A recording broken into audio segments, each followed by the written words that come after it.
So friends, आज की इस वीडियो में हम लोग इस चैप्टर के कुछ एक्सरसाइज क्वेश्चंस के बारे में बात कर रहे हैं जो कि काफ़ी लॉजिकल है और इंटरेस्टिंग है। इसमें से एक क्वेश्चन है 11.7 जिसमें कह ये रहा है कि एक बड़ा सा स्फीयर है और उसके सेंटर में सोडियम लाइट का एक लैंप लगा हुआ है और उसमें से इतने यानी कि 589 नैनोमीटर के वेवलेंथ की लाइट बाहर निकल रही है जो कि चारों डायरेक्शंस में मतलब हर डायरेक्शंस में यूनिफॉर्म एनर्जी के साथ फैल रही है, राइट। और इस लैंप को जो पावर मिली हुई है वो है 100 वाट, ठीक है। और ये जो स्फीयर है आने वाली सारी लाइट को अच्छी तरीके से अब्जॉर्ब कर रहा है। तो इसके पहले पार्ट में पूछ ये रहा है कि सोडियम लैंप में से निकलने वाले हर एक फोटोन की एनर्जी क्या होगी, यानी कि पर्टिकुलर फोटोन की एनर्जी पूछ रहा है। तो देखिए बहुत सिंपल है, हम लोग जानते हैं कैसे निकालना है कि एनर्जी ऑफ ए फोटोन क्या होता है, Planck constant multiply by frequency of the light. अब यहाँ पे फ्रीक्वेंसी तो दे नहीं रखी है, हमें दे रखी है वेवलेंथ लैम्डा।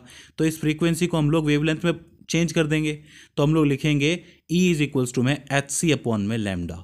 हम लोग सारी वैल्यू रखेंगे यानी कि 6.63 multiply by 10⁻⁻34 joule second multiply by 3 multiply by 10⁻8 meters पर सेकेंड और नीचे लैम्डा की वैल्यू रखेंगे 5.89 मल्टीप्लाई बाय 10⁻7 मीटर। मैंने इसको मीटर में कन्वर्ट किया है। अब यहाँ पे आप मीटर से मीटर को कैंसिल करोगे, राइट, यहाँ सेकंड से सेकंड को कैंसिल करोगे, ठीक है। और जब आप इसको मल्टीप्लाई और डिवाइड करोगे तो एनर्जी निकलेगी 3.37 मल्टीप्लाई बाय 10⁻⁻19 जूल, ठीक है। अब इसी को आप इलेक्ट्रॉन वोल्ट में भी कन्वर्ट कर सकते हो, यानी कि एक इलेक्ट्रॉन का कितना चार्ज होता है 1.6 मल्टीप्लाई बाय 10⁻⁻19, राइट। इससे इसको आप डिवाइड कर दोगे तो आपको जो वैल्यू मिलेगी वो 2.11 इलेक्ट्रॉन वोल्ट, यानी कि ये एनर्जी आपको इलेक्ट्रॉन वोल्ट में मिल रही है। तो इतनी एनर्जी जो है वो एक फोटोन के पास है, राइट। ये जूल में है, ये आपकी इलेक्ट्रॉन वोल्ट में है, बात बराबर ही है, ठीक है। अब दूसरे पार्ट में हमें ये कह रहा है कि हर सेकेंड इस सोडियम लैंप में से कितने फोटॉन्स बाहर आ रहे हैं, राइट।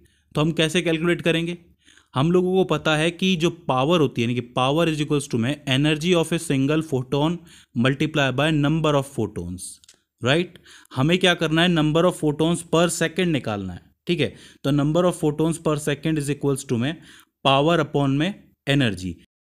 पावर की वैल्यू दे रखी है 100 वाट, नीचे आ जाएगी आपकी एनर्जी की value 3.37 multiply by 10⁻⁻19 joule.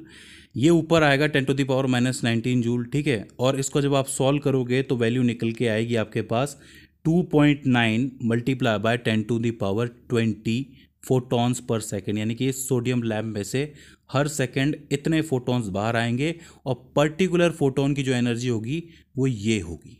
Interesting question था। इसी तरीके से एक और क्वेश्चन है 11.9 जो कि काफ़ी इंटरेस्टिंग है। इसमें भी यही पूछा गया है लेकिन थोड़ा अलग तरीके से। क्या ये रहा है कि आपके पास एक मेटल है जिसका वर्क फंक्शन है 4.2 इलेक्ट्रॉन वोल्ट, यानी कि अगर इस मेटल के किसी इलेक्ट्रॉन को बाहर निकालना है तो मिनिमम इतनी एनर्जी उसको देनी पड़ेगी, राइट।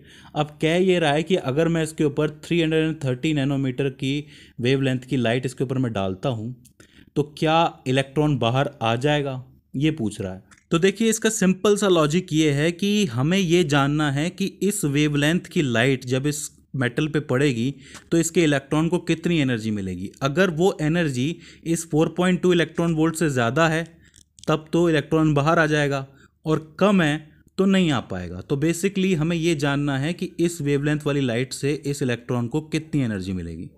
तो सिंपल है, ई इज इक्वल्स टू में एच न्यू होता है लेकिन हमारे पास वेवलेंथ दे रखी है इसलिए हम इसे लैम्डा में कन्वर्ट करेंगे। तो ई इज इक्वल्स टू में एच सी अपॉन में लैम्डा, राइट।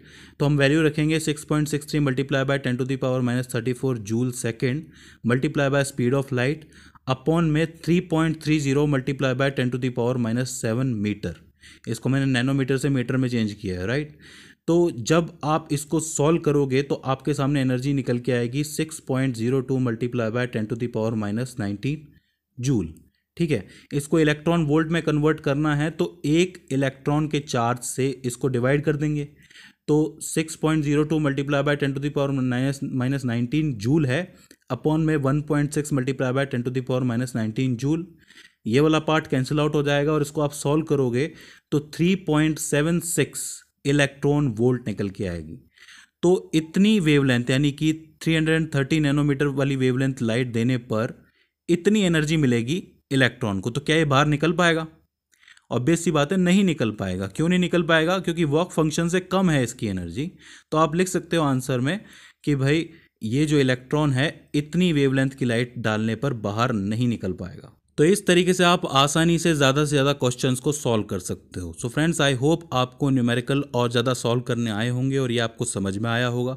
इसके बाद भी इसके अंदर आपको कोई क्वेरी रहती है, कोई सवाल आता है, कोई दिक्कत आती है या फिर हमसे कोई गलती हो जाती है तो नीचे कमेंट सेक्शन में आप हमें बता सकते हो।